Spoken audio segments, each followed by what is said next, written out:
সালাতে দোয়া কবুল হয়। সালাতে দোয়া কবুলের 3 জায়গা। একটা হচ্ছে তাকবীরে তাহরিমার পরে আমরা সানা পড়ি না, আমরা তো একটা পড়ি। আল্লাহর হাবিব সুন্নাহ এবং নফল নামাজে আরো পড়তেন সানা, ওই দোয়া কবুল হয়। 2 নম্বর জায়গা সালাতে সেজদায় পড়ে দোয়া করলে কবুল হয়। আকরাবু মা ইয়াকুনুল আবদু মির রাব্বিহি ওয়া হুয়া সাজিদ ফাকসিরু ফিহি দুআ। বান্দা যখন সেজদায় লুটিয়ে পড়ে বান্দা আল্লাহর সবচেয়ে কাছে চলে যায়। কিন্তু বিশ্বনবী বলে সেজদাটা তোমার রবের কুদরতি পায়ের উপরে পড়েছে। সেজদায় পড়ে দোয়া করেন। সালাম ফিরানোর আগে বিশ্বনবী দোয়া করতেন, লা ইউসাল্লিমান্না আহাদুকুম হাত্তা ইয়াতাআওয়াযা মিন আরবা'a।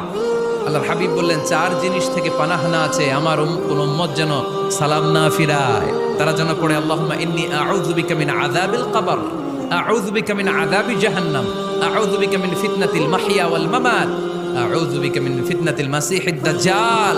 আল্লাহ কবরের আযাব থেকে বাঁচাও, আল্লাহ জাহান্নামের আগুন থেকে বাঁচাও, আল্লাহ জীবন মরণ